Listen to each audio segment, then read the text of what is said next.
ناظرین کرام، فیصل آباد سے خطیب صاحب کے متعلق خبر بڑی تیزی سے وائرل ہوتی نظر آ رہی ہے، جس میں بتایا یہ جا رہا ہے کہ وہ خطیب صاحب اپنی والدہ محترمہ کے جنازے کے لیے چند دن مسجد سے غیر حاضر رہتے ہیں۔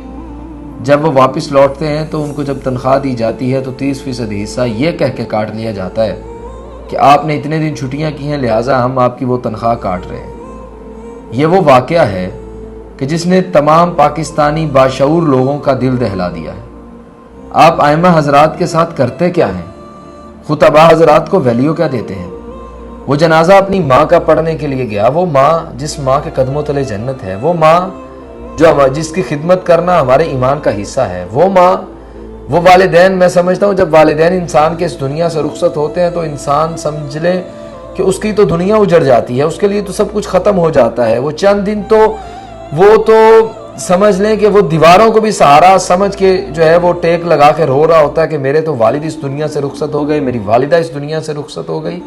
جب اس کی والدہ رخصت ہوئی تو مسجد کی انتظامیہ کو تو چاہیے تھا اس کے ساتھ محبت کا، حسن سلوک کا جو ہے وہ ایک ایسا آپ تعلق قائم کرتے کہ اس کو وہ اپنا غم ہلکا لگنا شروع ہو جاتا، یا اس غم کو جو ہے وہ کہہ لیں کہ وہ بھلانے میں ایک مددگار ثابت ہوتا، مگر ایسا نہیں ہوا۔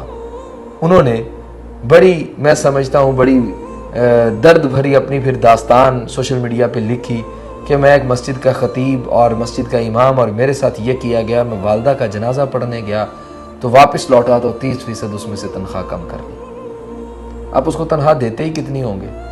اگر یہ ویڈیو کا ہمارا پیغام میرے اس بھائی تک پہنچ جائے تو وہ میرا بھائی بتا سکے گا کہ تنخواہ کتنی دیتے ہوں گے، ائمہ حضرات کو تنخواہ دیتے کتنی ہے؟ 20,000 30,000 حد 40,000 دیں گے آپ؟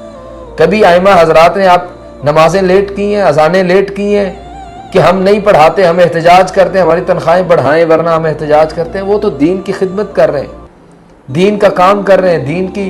اگر آپ مساجد کے ائمہ حضرات کے ساتھ، خطباء حضرات کے ساتھ، علماء کے ساتھ یہ سلوک کریں گے تو سوچیں کہ کون اپنے بچوں کو دین کا داعی بنائے گا، کون اپنے بچوں کو قرآن کا حافظ بنائے گا، کون اپنے بچوں کو خطیب اور مسجد کا امام بنائے گا؟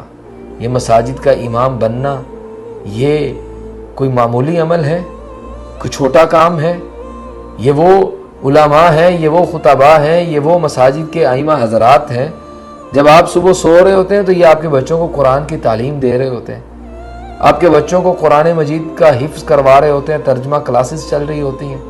تو ان خطباء کی، ائمہ حضرات کی تو ہم لوگوں نے قدر کرنی تھی، مگر آج بدقسمتی سے ہم جس معاشرے میں رہتے ہیں وہاں ہر مسجد کا ایک الگ چودھری، ہر مسجد کا ایک الگ وڈیرا، مسجد کا صدر، مسجد کا خزانچی، مسجد کا چودھری، مسجد کا وڈیرا، جو بھی ہے وہ یقین مانے، میں بڑی یہ معذرت کے ساتھ کہتا ہوں، وہ علماء کو اپنا ملازم سمجھتے ہیں، ان کے ساتھ وہ سلوک کیا جاتا ہے کہ جو نہ کرنے والا ہو، جو نہ قابل برداشت ہے۔ لیکن علماء کی ہمت ہے، خطباء کی ہمت ہے، مساجد کے ائمہ حضرات کی ہمت ہے، جو ان سب کے جو ہے وہ چونچلے برداشت کر رہے ہوتے ہیں، اور ان کی بلکہ مسجد کی خدمت کے ساتھ ساتھ ان کے بھی گھر کے ڈیرے کے کام کر رہے ہوتے ہیں۔ جناب چودھری صاحب ناراض نہ ہو جائیں۔ تو میں اپنے ان بھائیوں سے بھی کہنا چاہتا ہوں جو مساجد کے امام ہیں، ائمہ حضرات ہیں، کہ آپ بھی احساس کمتری کا شکار نہ ہوں۔ آپ سے اللہ رب العالمین دین کا بہت زیادہ کام لے رہا ہے، آپ اپنے دین کے کام پہ توجہ دیں، اور یقیناً اس کام میں مشکلات آتی ہیں، پریشانیاں آتی ہیں۔ یہ مشکلات اللہ کے فضل و کرم سے وہ لمحے آئیں گے، یہ مشکلات کم ہوں گی، اور یہ جو مساجد کی انتظامیہ ہے ان سے میری دست بستہ گزارش ہے کہ آپ مساجد کو اللہ کا گھر رہنے دیں، اپنی ذاتی جاگیر نہ سمجھیں، اور علماء کی قدر کر لیں، علماء سے محبت کیا کریں۔ یہ علماء سے محبت کرنے کا جو ہے اس کا صلہ بھی اللہ رب العالمین بہت بہترین آپ کو عطا کرے گا۔